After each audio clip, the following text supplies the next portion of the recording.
Gubernur DKI Jakarta Anies Baswedan mencabut izin 12 outlet Holy Wings. Penutupan 12 outlet Holy Wings dilakukan pada Selasa 28 Juni 2022 oleh Satpol PP dengan mengerahkan 240 petugas. Kini sejumlah karyawan Holy Wings menyayangkan penutupan ini dan mengaku khawatir tidak bisa memberi makan keluarganya.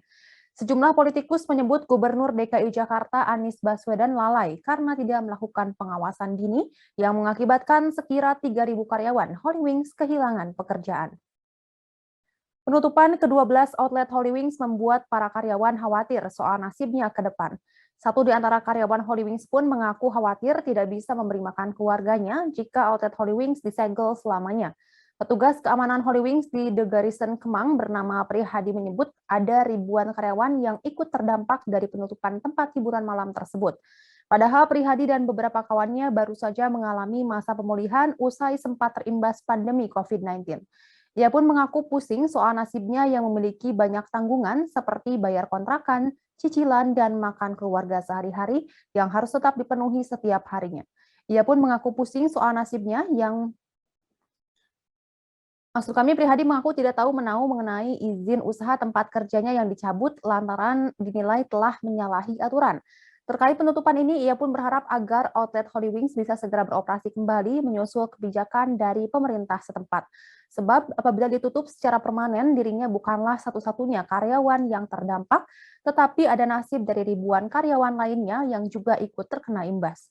Ketua fraksi PDIP DPRD DKI Jakarta, Gembong Warsono, turut menyoroti penutupan Holy Wings Jakarta yang membuat 3.000 orang terdampak kehilangan pekerjaan. Menurut Gembong Warsono, 3.000 orang terdampak kehilangan pekerjaan tersebut tidak lepas dari kelalaian yang dilakukan Pemprov DKI Jakarta. Menurut Gembong Warsono, kondisi tersebut tidak akan terjadi apabila dilakukan pengawasan sejak dini oleh Pemprov DKI Jakarta. Untuk itu, Pemprov DKI Jakarta seharusnya bisa melakukan evaluasi terkait kebijakan yang diambil hingga mengakibatkan banyak orang kehilangan pekerjaan. Menurutnya, Pemprov DKI Jakarta juga harus memikirkan dampak yang akan ditimbulkan saat mengambil keputusan menutup seluruh cabang Holy Wings di Jakarta. Politisi PSI Muhammad Guntur Romli juga turut menyampaikan kritikannya melalui cuitan di Twitter.